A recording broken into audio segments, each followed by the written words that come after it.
السلام عليكم ورحمة الله وبركاته. سو دواذا ولالها تيك توك يقول سو دوي وافا Somali speakers community meel kastoo aad joogtaan. Okay, waxaan idin hayaa war farxad leh barnaamijyo badan ayaan rabaa inaan TikTok la wadaago. So follow dheh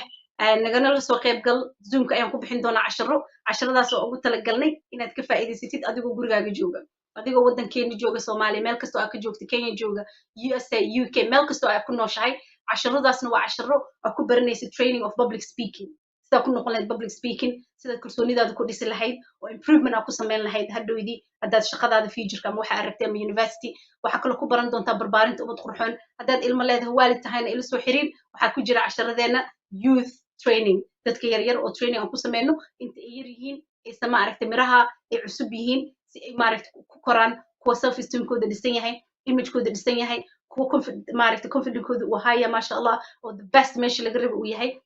so nala soo xiriir for Somali speakers community lana soco TikTok lana share garay waxaan filayaa inaad naga faa'iidi doontid assalaamu calaykum